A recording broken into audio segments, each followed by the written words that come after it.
The smell of roast turkey and freshly baked pumpkin pie filled my parents' suburban home as another Thanksgiving gathered the Sullivan family around the dining table.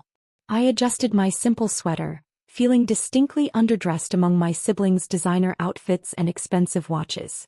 "Pass the gravy, little brother," Marcus called out, his Rolex catching the light as he reached across the table. "Oh, and did I mention? Anderson and Mills just promoted me to Senior VP of Acquisitions." Our mother practically glowed with pride. "That's wonderful, sweetheart. Isn't that wonderful, James?" She nudged our father, who was already nodding enthusiastically. "That's my boy." Dad beamed, following in my footsteps just like I always knew you would. I passed the gravy boat, trying to ignore the familiar ache in my chest. 10 years ago, I disappointed them all by declining a position at Dad's firm to start my own business. Independent consulting, they called it with barely disguised disdain. "Speaking of business," Marcus continued, straightening his Italian silk tie, "we're closing a huge deal next month. $40 million contract with Global Tech Solutions." He paused for effect. "Largest acquisition in the company's history." Our sister Megan, herself a successful corporate lawyer, raised her wine glass. To Marcus, the family's golden boy.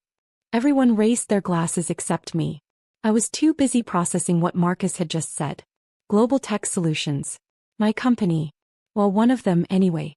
"What about you, Daniel?" Mom turned to me with that familiar look of concern she'd perfected over the years. "Still running that, what do you call it?" "Summit Business Solutions," I supplied quietly. His mom. "Still running it." Marcus snorted into his wine glass. "Running it? More like hiding in that tiny office downtown." "How many employees do you have now, Danny?" 2. 3.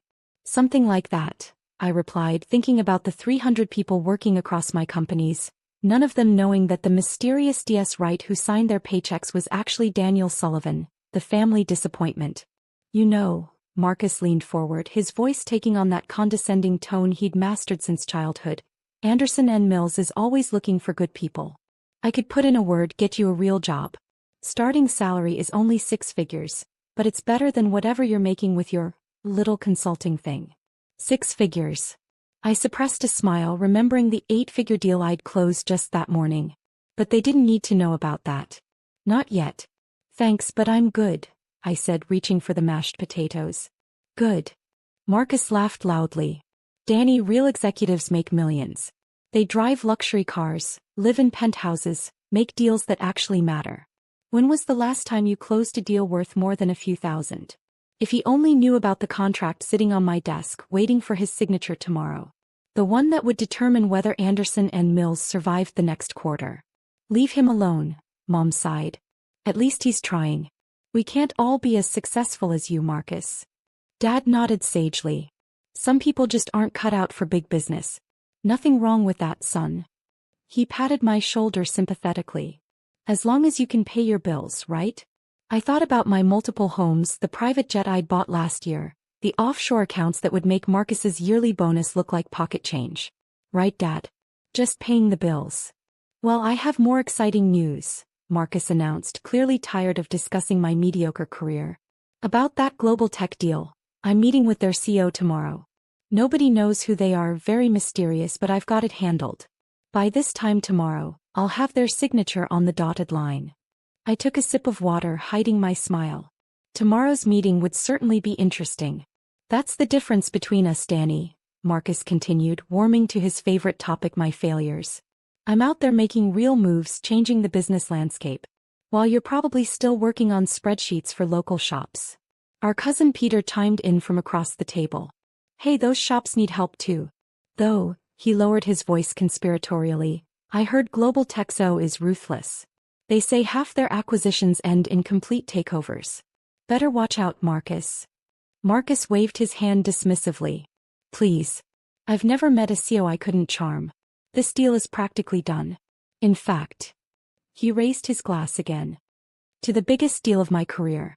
$40 million, baby." Everyone cheered. I quietly checked my watch. 16 hours until our meeting. "Don't you want to celebrate your brother's success?" Mom nudged me, frowning at my untouched wine glass. "Oh, I'll celebrate tomorrow," I said softly. After the contract is signed. Marcus mistook my meaning and grinned. Tell you what, little brother. Once this deal goes through, I'll take you to my tailor. Get you a proper suit. Can't have you looking like a small-time consultant forever. I glanced down at my casual sweater, remembering the custom-made suits hanging in my penthouse closet. The ones I wore to board meetings where I made decisions that affected thousands of careers, including very soon my brother's. Thanks, Marcus. That's generous of you. That's what successful brothers do. He laughed. We take care of the family underachiever. As dessert was served, Marcus held court, detailing his plans for after the global tech acquisition. New house, new car, maybe even a small yacht. Mom hung on every word while Dad beamed with pride. I stayed quiet, eating my pie and thinking about the documents waiting in my office. The ones that would show exactly who the real underachiever was. The next morning, I arrived at Global Tech's headquarters 2 hours before the scheduled meeting. My real office, not the small downtown space Marcus thought I worked from. The top floor of a gleaming skyscraper, where floor-to-ceiling windows offered a panoramic view of the city. Good morning, Mr. Wright. My executive assistant Sarah greeted me, already at her desk. Your brother's team arrived early. They're waiting in the main conference room. I smiled, removing my cashmere coat. How early? An hour. Mr. Sullivan has been telling everyone who'll listen about his guaranteed success rate with CEOs. She paused. He also asked if we could upgrade the coffee. Apparently, it's not premium enough for Anderson and Mills executives. Is that so? I straightened my bespoke suit, worth more than Marcus's yearly bonus. Let's not keep him waiting then. Through the one-way glass, I observed my brother holding court in the conference room. He'd positioned himself at the head of the table, my usual seat, regaling his team with stories of his past negotiation victories. The CEO doesn't stand a chance, I heard him say. Nobody says no to Marcus Sullivan. I checked my reflection in the glass. Gone was the casual sweater from last night, replaced by a Tom Ford suit that cost more than Marcus's car. This was D.S. Wright, CEO of Global Tech Solutions and 12 other companies, not Danny Sullivan, the family disappointment. Send in the legal team first, I instructed Sarah. Let's see how well he handles actual negotiation. For the next hour, I watched through the glass as my top lawyers systematically dismantled every argument Marcus presented. His confident smile faded as they found flaws in his proposal, questioned his company's financials, and demanded better terms. This is ridiculous, Marcus finally exploded. I demand to speak with D.S. Wright directly. That was my cue.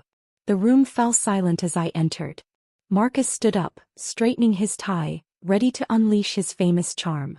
Then he saw me. His face went through a series of expressions. Confusion, disbelief, shock, and finally horror. Danny. His voice cracked. What are you doing here? This is a high-level executive meeting. I know exactly what this meeting is, I said calmly, taking my seat at the head of the table. I called it. But.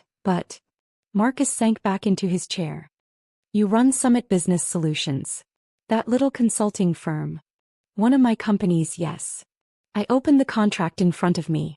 Along with Global Tech Solutions, Wright International Holdings, and about 10 others you've probably heard of. I smiled. Still think I need help with my spreadsheets? The blood drained from his face as realization set in.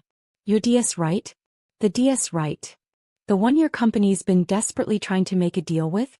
Yes. I leaned forward. Though I have to say, after reviewing your proposal, $40 million seems a bit ambitious. Especially given Anderson and Mills' current financial situation. Marcus swallowed hard. What do you mean? I gestured to my legal team who distributed new documents. Your company's been hemorrhaging money for months. That's why you need this deal so badly. But instead of doing proper due diligence, you've been busy bragging about your guaranteed success. This is a joke, right? Marcus looked around desperately. Danny, come on. Mr. Wright, I corrected him. And this is no joke. Your company has 2 options. Accept our revised offer of $20 million with new management oversight, or we can end discussions entirely. Your board already knows about your financial situation. How do you think they'll react when this deal falls through? Marcus's hands were shaking as he stared at the new contract. $20 million? But my promotion, my plans, should have been based on reality rather than arrogance. I stood up. You have 10 minutes to decide. Oh, and Marcus? That story you told last night about taking care of the family underachiever? Quite entertaining. I left him there, sweating in his Italian suit, and returned to my office. Through the glass, I watched him sign the revised contract with trembling hands. Within hours, the story spread through both companies. Marcus Sullivan, the rising star of Anderson and Mills, had not only failed to secure his promised $40 million but had been thoroughly outmaneuvered by his supposedly unsuccessful younger brother. That evening, my phone exploded with messages from family members. Mom, why didn't you tell us? All these years. Dad, son, I don't know what to say. We had no idea. Megan, holy shit, Danny. You're that DS right. The last message was from Marcus. You humiliated me. My career is over. I replied to him alone. No, Marcus. You humiliated yourself. I just showed you what a real executive actually looks like. Next week's family dinner would certainly be interesting. I made a mental note to wear one of my better suits. After all, I had an image to maintain now that I wasn't playing the role of family failure. My assistant Sarah appeared in the doorway. Your mother's on line 1. She's asking about Thanksgiving dinner next week. Apparently, she'd love to host it at your little downtown office. I smiled, thinking about my penthouse with its wine cellar and private chef. Tell her I'll host this year. It's time the family saw how the underachiever really lives. Sometimes success doesn't need to be announced with constant bragging. Sometimes it's better to let it speak for itself, preferably through a $20 million contract with your arrogant brother's signature on it.